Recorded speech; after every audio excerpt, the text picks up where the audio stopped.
Hi guys, welcome back. On today's episode, we are going to be going and trying to get our reactor. Hopefully it'll be quick. If not, there's going to be side missions that we're probably going to do. As you can see, the last episode we got Pravarti and we entered into Edgewater. So let's continue on to the game. Wonder what our adventures are going to hold now. Okay. Let's see. I noticed you mention your dad a lot, but never your mother. That's on account of how I never met her. You mean she's I dead? don't rightly know. She was in another division of the Spacer's Choice family. She worked in the Vale a few months, sorting the cannery computers. Her contract said any kids she had, expected or not, belonged to her office from the time of conception. So when I was born, I got sent here.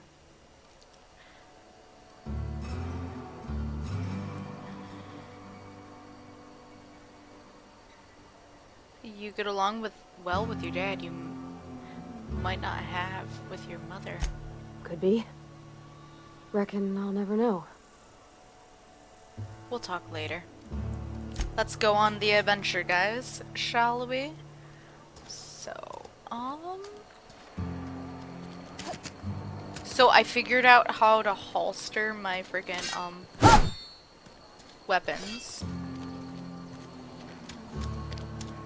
So that's a good thing. It wants me to go out this way. I kinda don't wanna go that way. Let's see something. Journal, task. Quest.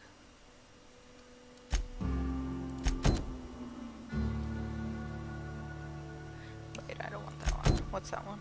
Collect the fines. We're gonna try and do that first. Actually, before we go and get the power.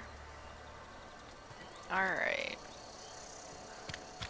Actually very close to a few. Like someone's in here, right?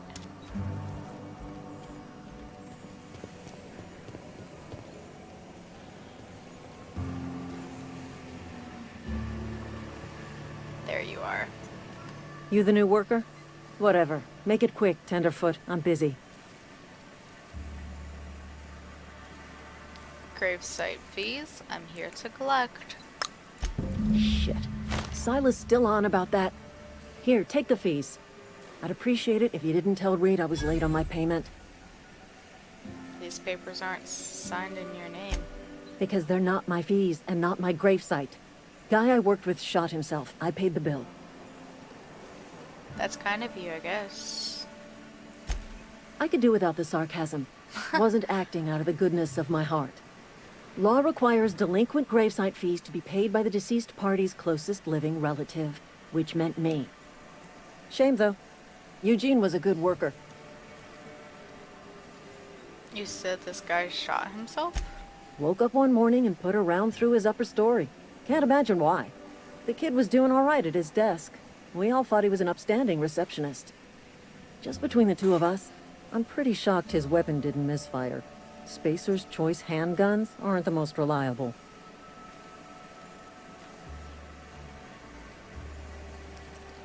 That's awful thing to say. Must be tough losing family. Eugene wasn't family.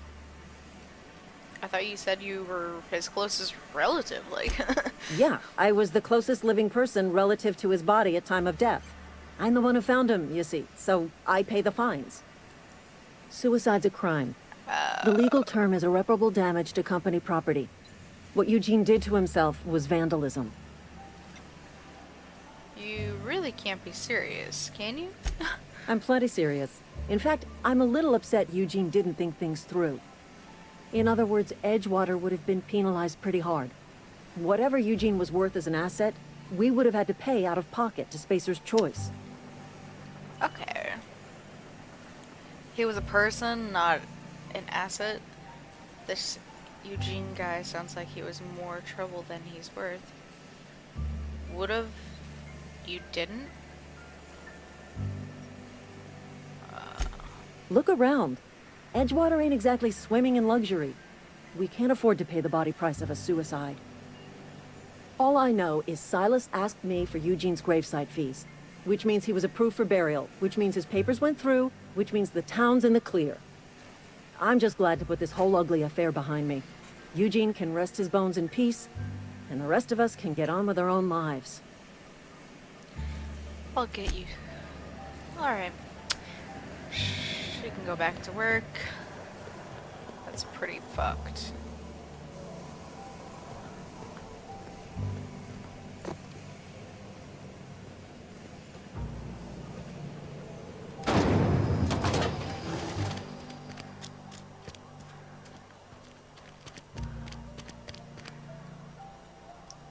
But I don't want to go that way.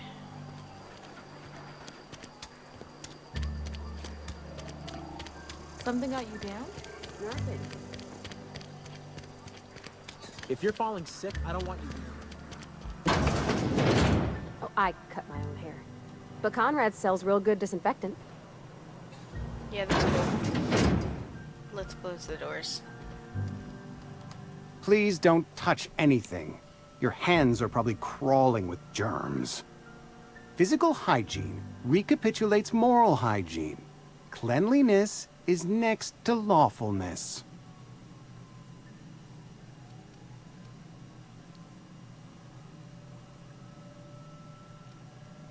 Do your haircuts usually come with free lectures?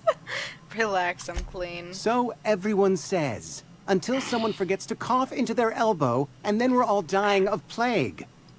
I'm Yeah. Conrad.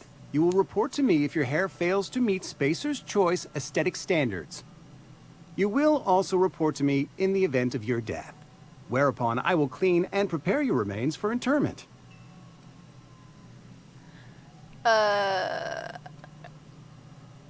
Prepare my remains for what?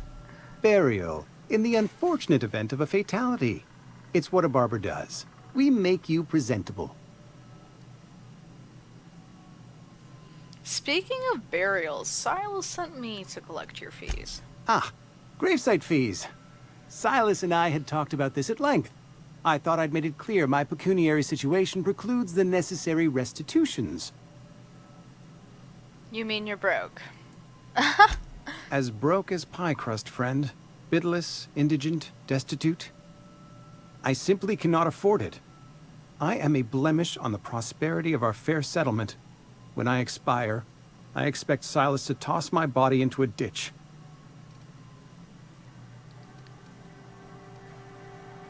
You have very loose definition of the world. That's some quality drama, Conrad. You should audition. Don't be so hard on yourself, bro. I have to be, if only to prepare myself for my inevitable dressing down at the hands of corporate. Tell Silas I can't afford to pay, and that I fully expect to have my medical rights revoked for this dereliction. With my apologies. Hang on, medical rights? Just give Silas an IOU. Not a bad idea. But I'd need some kind of collateral. My pair of lucky clippers. No, that won't do. Your idea intrigues me, but I'm afraid I don't have anything to give Silas. I'm open to suggestions. I'll let you know if I think of anything.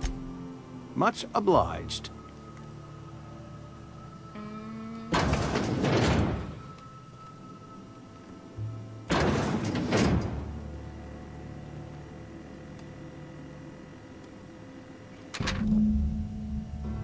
Letter from Phileas. Conrad.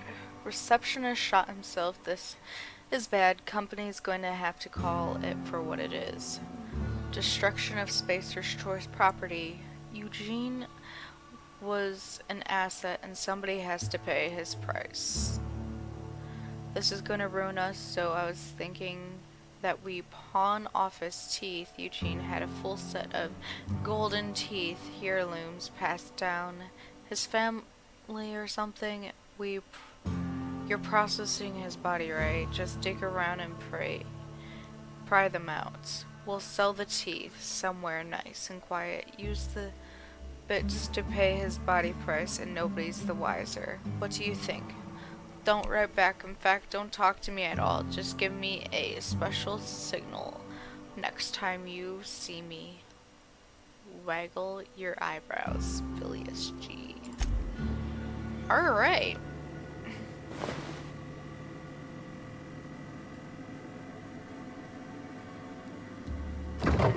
Okay, that's a fridge. What's in here? I can't see. I'm not taking a dead person's stuff. No way. Oh man. Not off their body. No, no. Because I'm not a savage, or am I? I don't know. We'll find out. What can I do for you?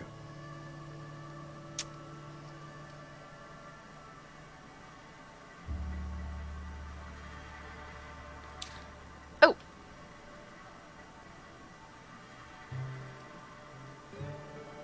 Let's do this one. You know about Eugene? How? I found a note. Then, you know Phyllis suggested selling off Eugene's gold teeth. I didn't approve of the idea then, and I don't approve of it now. Eugene's golden teeth were a family heirloom, Okay. representing 3 generations of poor dental hygiene. He took them to his grave. I'm sure he won't miss them. He's That's dead. unthinkable. Eugene's body and all rare earth minerals contained therein are solely the property of Spacer's choice. I can't ask Silas to dig up a man's body and pry a few teeth loose from his jaw just to pay my bills. Can I? Are you asking rhetorically? Because if you're being serious... Ugh, gross. Desperate measures, Miss Holcomb. Desperate measures. Oh. I'm going to have to ask Silas to dig up those teeth. It's the only way I'm paying my gravesite fees. Yeah, pretty much, bro.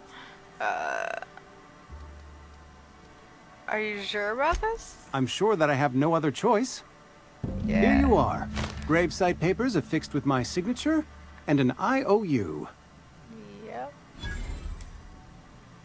I'm told what happened. Eugene was not a suicide. He put a bullet in his brain, yes, but that's largely a technicality. I was the one who prepared Eugene's body for interment. I discovered symptoms of the plague on his corpse, and I discovered medicine in his pocket. Lots of medicine. Eugene overdosed on adrenatime, which is known to cause psychosis and paranoia as possible side effects. The paranoia drove him to take his own life.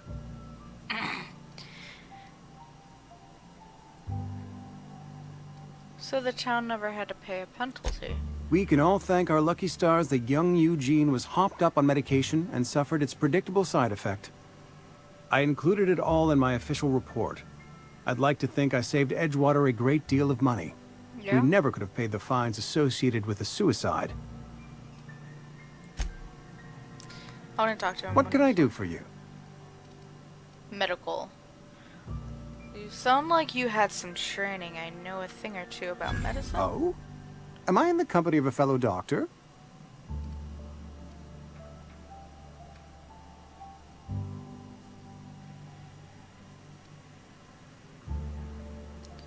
Only if we use. I'm guessing you were trained at a medical school. Experience was my teacher. Experience and... So, you want to be an embalmer, brochures 1 through 5, courtesy of the Spacer's Choice Department of Career Development. I got some questions Go for ahead. you. Edgewater has been good to me. I consider myself privileged to work here. I am never wanting for work, not since the plague started. What do you know about this plague, bro? The plague's come at us with a vengeance this year. Lost 6 workers in as many months. I wouldn't call them good workers, mind you. If they were any good, they'd have been treated. Still, it is a shame. What are the symptoms? So I don't get sick, guys, because I don't Fever, want to. chills, fatigue, aching, vomiting, an excess of phlegm, a tendency towards belly aching. That sounds like freaking fevers, chill, and fatigue and aching sounds like COVID. That's so terrible. The plague in general. I keep saying it's like the Black Plague, but you know, psh. Why don't you treat all your workers? What you're describing sounds a lot like a flu. Whatever it may be, I have developed my own palliative. Boiled canid liver and a splash of ethanol. Why don't you treat all your workers? Company policy, friend. We don't have enough medicine to treat all of us, so we treat the best among us. Why can't you, like, make this stuff? Whose idea was that? Mr. Thompson's brainchild. Have you met him yet? Thoughtful-looking fellow, stares out of his office most hours. Nope. Bye, bro. Okay, that's pretty weird, but you know. Alright. We got the party, definitely am opening up again. Yes, Mr. Thompson. I'm fine, Mr. Thompson. Never been healthier. He's not fine. He's not healthy at all. Whoa, Oh, did Mr. Thompson send you? you look sick. Well, you tell Mr. Thompson I'll be right at my post. Tomorrow. Bright and early tomorrow. Because I'm definitely not plagued. As spry as a spring chicken. That's old Abernathy. Take it easy, Mr. Thompson. And what are you doing here? Visiting? Well, let me give you the grand tour. This here's my domicile, and there's the door. So, you're Martin. What? No. I mean, I might be. That depends on who's asking.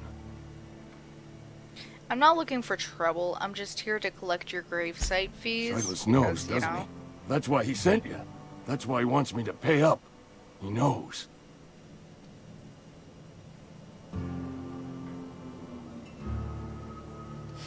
Should I lie? I don't think I should, but I don't know, guys. Yeah, we're gonna be an asshole and be like, he told me everything. Sounds like he's already told you. May as well hear it from me. I'm Okay. dying. I'm not long for this world. The date of my expiration is fast approaching. And soon I shall be ushered through the great cannery in the skies. Don't say that, Mr. Abernathy. You still got a couple decades in you. I'd steer clear, Ms. Holcomb. My affliction's bound to be contagious. It's plague. Has to be. Silas knows. He knows I got one foot in my grave, and now he wants to charge me for the other one. I'm sure it's all very tragic and heartbreaking. Pay me as soon as... Oh no, that's fucked up. You're being paranoid, bro. I am? Yeah. Law, help me. Paranoia is one of the plague's known symptoms. I'll pay your fees. I don't want any trouble from Silas. Okay. But if you could see a way to freelancing for me, I could really use the help. How can...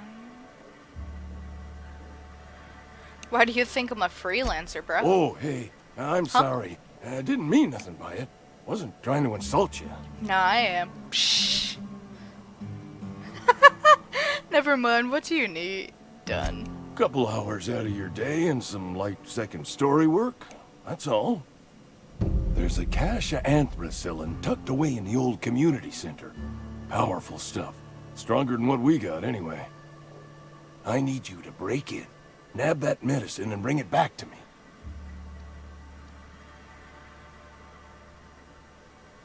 I'll think about it. No, let's ask him I'll questions do what because I I don't can. know. Why can't you just buy medicine yourself? I tried medicating myself with adrenatime. Didn't do much for me, as far as I can tell.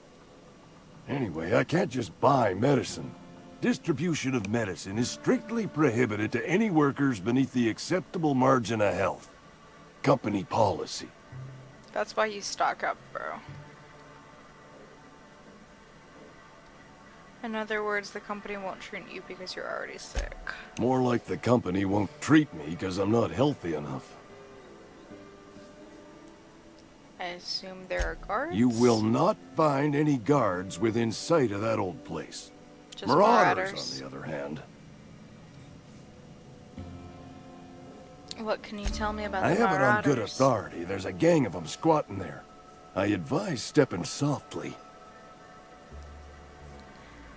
I've heard So enough. you'll do it then?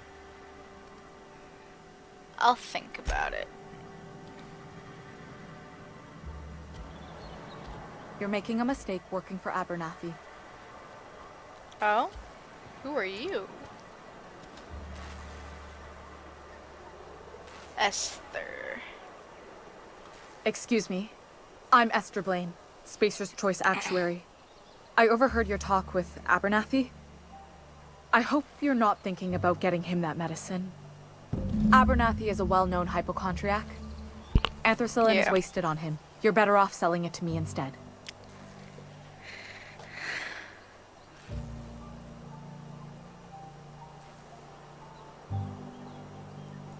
All I'm saying is Abernathy's worked in this town longer than some of us been alive. How do I put this gently? He's got a lot of cobwebs up in his attic. What do you need it for? I probably shouldn't tell you. Don't want you implicated for what I'm trying to do. Let me worry about that. Alright, here's a summary. A lot of sick people in this town, and we don't have the medicine to treat them all. Can't reach out to corporate without crossing a river of red tape, so I'm reaching out to you.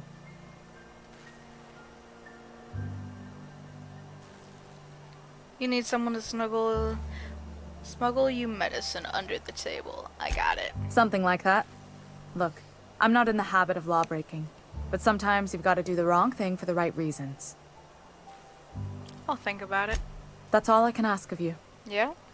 That's all you will ask of me because, yeah, guys. Alright. So, the next part that I need to go to, let's go to journal. Okay. Retrieve the cache.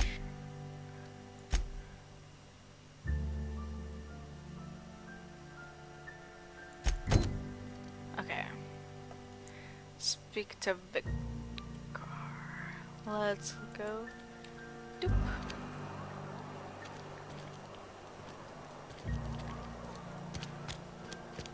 And your rations yet?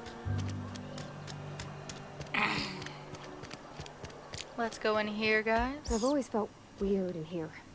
It's too clean. Are you gonna be okay? Yeah, huh? You mentioned something earlier I wanted to ask You mean about the mission being too clean? Isn't it supposed to be clean? It's a church. I know, but Vicker says the universe is a machine, that it runs by law. Real machines have gunked up oil, scratches, and worn bits. You can tell they've seen handling, been used by folk. The machine Vicker sees is one ain't never been run. It's not for people to live in. It's something on a museum shelf, under glass.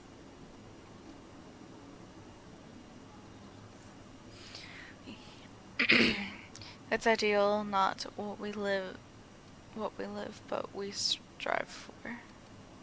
Then why do you want to talk to him? The Vicar's about the only soul in the Vale who spends his time thinking on what is and ain't right. It's just that when he looks at me, I feel I'd disappoint him. Okay. Let's get back at it, girl. Alright. Let's talk to Vicar. Yes, what is it? You're an outsider. Fantastic. Vicar Maximilian de Soto at your service. Or Vicar Max, if you're the sort who prefers brevity. And Ms. Holcomb as well. How rare to see you out. And with a complete stranger. Curious. Just tagging along, Vicar DeSoto. Don't mind me. I so rarely get new people to talk to. Name your poison, anything at all. Spiritual counseling, this season's tossball predictions. The quickest way out of town?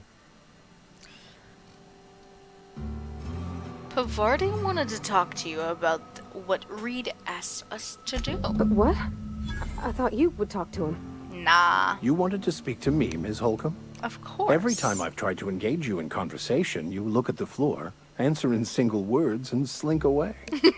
I can't imagine what would be so grave as to drive her to my mission. What has Mr. Thompson asked you to do? Cut off the power to Adeline's deserters. Depriving them of safety from the marauders and wildlife. I can see why that troubles you. Miss Holcomb has a soft heart. Always has, if you believe the talk. What do you think of Adeline's group? They rejected the order of society and live beyond the walls so thoughtfully provided by our Spacer's Choice patrons. Does that strike you as a responsible life choice?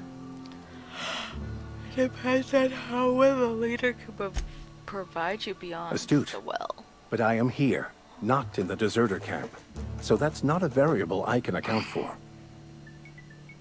So, what do you advise? Assuming your goal is to save as many as possible, then you should bring everyone together. Send the power to Edgewater and convince the deserters to return to the fold. Right, just talk to everybody incoming. I'll keep that in mind. It sounds like I've got them. Thank you for your time. If you don't mind a bit of unsolicited advice, be cautious on your way to the geothermal plant. It is not as safe as you might assume. And why is that? One of the reasons I transferred here was to fulfill my duty in hunting down banned heretical texts. I happen to know such a book is, as we speak, tainting a collector's library in Emerald Vale. However, the collector's residence lies outside the town's walls. My retrieval efforts have been thwarted by marauders who have overrun the property. Should you fare better than me, I'd pay a handsome sum for the book. I assume me. Wait. Tell me more It's about a the handwritten journal. A faded blue cover with the name M. Bakonu handwritten in the lower corner. I'll mark where I saw it on your map. Assuming you're serious? Oh, I'm serious. I'll look for your book. Thank you. If you retrieve it, you can always find me here. Okay. Alright.